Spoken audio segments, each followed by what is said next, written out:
Assalamualaikum warahmatullahi wabarakatuh. Perkenalkan, saya Rafikatul Janati dengan NIM 212300006 akan mempresentasikan tugas 2 IFRS Implementation dengan judul IFRS 9, Resiko Perbankan dan COVID-19 Bukti dari Eropa.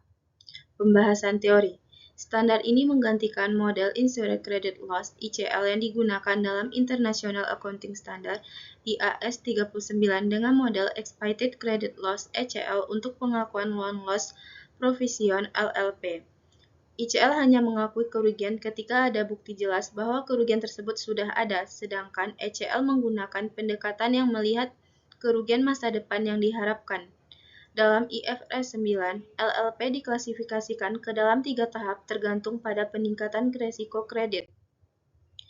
Tahap 1 mengakui ECL terkait dengan 12 bulan untuk pinjaman produktif. Tahap 2 mengakui ECL seumur hidup dalam kasus peningkatan risiko kredit yang signifikan. Dan tahap 3 mencangkup pinjaman bermasalah dan ECL seumur hidup. Penelitian ini juga memperhatikan pengaruh pandemi COVID-19 yang menyebabkan penggunaan moratorium atas penilaian kerugian pinjaman untuk menghindari dampak negatif pada kualitas pendapatan bank. Kasus yang dibahas. Penelitian ini membahas pengaruh perubahan dari modal ICL menjadi modal ECL dalam IFRS 9 terhadap kemampuan Loan Loss Provision (LLP) untuk memprediksi risiko perbankan secara keseluruhan di masa depan. Penelitian ini juga menganalisis pengaruh Loan Loss Allowance (LLA) pada tahap 2 terhadap risiko perbankan. Objek penelitian atau sampel penelitian. Objek penelitian ini adalah bank-bank di Eropa dalam rentang waktu 2015 sampai 2021. Sampel penelitian ini terdiri dari sejumlah bank di Eropa yang mempublikasikan laporan keuangan mereka sesuai dengan IFRS 9 dan IAS 39. Teknik analisis data.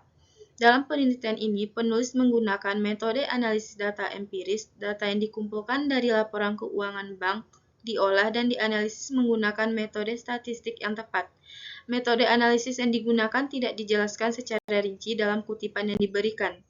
Hasil penelitian. Hasil penelitian menunjukkan bahwa model ECL dalam IFRS 9 lebih efektif dalam memprediksi risiko perbankan secara keseluruhan di masa depan dibandingkan model ICL dalam IAS 39. Penelitian ini juga menemukan bahwa LLA tahap 2 memiliki pengaruh signifikan terhadap risiko perbankan. Namun, pengaruh signifikan ini berkurang secara jelas ketika diterapkan moratorium atas penilaian kerugian pinjaman untuk menghindari kerugian yang tidak stabil dan dampak negatifnya pada kualitas pendapatan bank seperti yang terjadi selama pandemi COVID-19. Baiklah, itulah presentasi saya. Assalamualaikum warahmatullahi wabarakatuh.